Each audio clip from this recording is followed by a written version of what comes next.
అత్త అని ఎందుకు అనుకుంటావు? అమ్మ లెక్క చూడు కదా. మా అమ్మ అయితే నన్ను ఎవరైనా తిట్టిరనుకో నన్ను వెనకేసుకొస్తుంది, వాళ్ళని తిట్టి పంపించేస్తుంది. అదే అత్త అయితే నేను ఎంత మంచి చేసినా కూడా నా పనిలో ఏదో ఒక మిస్టేక్ తీసి నా మీద కంప్లైంట్ ఇస్తుంది అందరు. నీ ఇల్లు అనుకో కదా.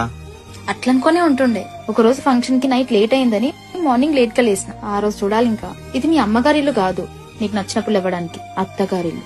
టైంకి లేవాలి అన్నారు. మంచిగా మాట్లాడదామని వెళ్తా, నేను వెళ్లేసరికి డిస్కషన్ ఆపేస్తారు, సైలెంట్ అయిపోతారు. ఇంకా నేనేం మాట్లాడతా? చిన్న చిన్నమే కదా, లైట్ తీసుకో.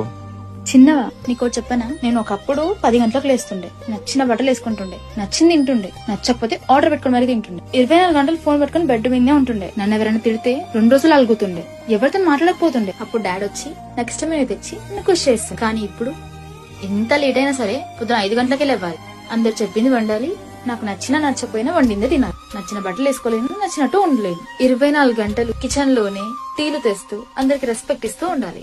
అండ్ మోర్ ఓవర్ ఇంట్లో ఎవరికి కోపం వచ్చినా నా వినే చూపిస్తారు, కానీ నేను మాత్రం మన వాళ్ళే, ఇట్స్ ఓకే అని అడ్జస్ట్ అవ్వాలి. ఇవన్నీ చిన్నవా?